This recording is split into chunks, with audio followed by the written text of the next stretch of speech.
अगर आपने Tom cruise की शानदार फिल्म टॉप गन देखी है तो याद होगा वो शानदार F-14 टॉम कैट जेट जिसे टॉम क्रूज ने उड़ाया था। सुपरसोनिक स्पीड, 2 इंजन और उड़ान के दौरान फैलने या सिकुड़ने वाले पंख। ये जेट अपनी ताकत और स्टाइल के लिए मशहूर था। अमेरिका ने इसे अपनी एयरक्राफ्ट कैरियर्स पर इस्तेमाल किया, लेकिन 2006 में ये जेट पूरी तरह से रिटायर हो गया। इसके बाद सवाल उठता है कि दुनिया में अब कौन सा देश इस ऐतिहासिक जेट को उड़ाता है। जवाब है सिर्फ ईरान। F-14 टॉम कैट को अमेरिकी कंपनी ग्रूमन ने बनाया था। इसे लंबी दूरी की air to air missile AIM-54 Phoenix ले जाने की क्षमता के लिए जाना जाता था, जो उस समय किसी और जेट में नहीं थी। मुख्य मकसद था अमेरिकी एयरक्राफ्ट कैरियर्स और उनके स्ट्राइक ग्रुप्स को दूर से आने वाले खतरे से बचाना। सोवियत बॉम्बर्स और उनके लंबी दूरी की मिसाइलों से रक्षा के लिए ये जेट एकदम सही था। हालांकि अमेरिका ने इस समय के साथ FA-18 जैसे नए और एडवांस जेट्स में निवेश करना शुरू कर दिया और 2006 में F-14 को रिटायर कर दिया। लेकिन कहानी दिलचस्प होती है जब हम 1970 के दशक की बात करते हैं। उस समय ईरान अमेरिका का करीबी दोस्त था और Shah Mohammad Reza Pahlavi America के साथ मिलकर मध्य पूर्व में अपने प्रभाव को बढ़ा रहे थे। इसी दोस्ती के तहत अमेरिका ने ईरान को 79 F-14 जेट बेचे।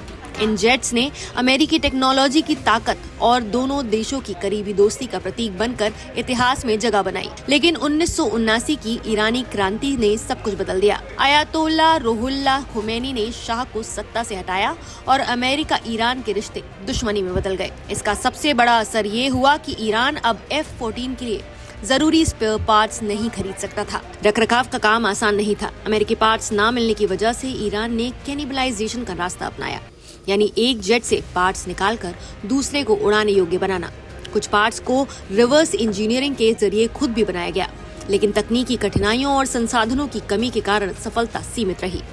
आज ईरान के पास कितने F-14 बचे हैं इसका कोई सटीक आंकड़ा नहीं है, लेकिन ये निश्चित है कि ये जेट अब अपने पुराने समय जैसी ताकत नहीं रखते। इतिहास में F-14 ने अपनी शक्ति साबित की है। 1980 के ईरान इराक युद्ध में ईरानी F-14 ने कई दुश्मन जेट्स को मार गिराया। इसके अलावा 4 जनवरी 1989 को अमेरिकी F-14A ने लीबिया के तट के पास 2 MiG-23 जेट्स को नष्ट किया था, एक को AIM-7 और दूसरे को AIM-9 मिसाइल से। इन घटनाओं ने दिखाया कि F-14 केवल दिखावटी जेट नहीं था, बल्कि असली जंग में भी असरदार साबित हुआ। आज ईरान की F-14 फ्लीट केवल इतिहास का जीवित नमूना बनकर रह गया है। ये दोस्ती से दुश्मनी, जुगाड़ से जीवटता तक की कहानी बयां करता है। हालांकि अब ये जेट फारस की खाड़ी में किसी बड़े खतरे के लिए सक्षम नहीं है, फिर भी ये अमेरिकी तकनीक और मिडिल ईस्ट की जियोपॉलिटिक्स की एक अनोखी झलक प्रस्तुत करता है। भविष्य में ईरान नए एडवांस जेट्स खरीद पाएगा या ये पुराने योद्धा आखिरी सांस तक उड़ते रहेंगे, ये तो समय ही बताएगा। नमस्कार, मैं हूं मानक गुप्ता।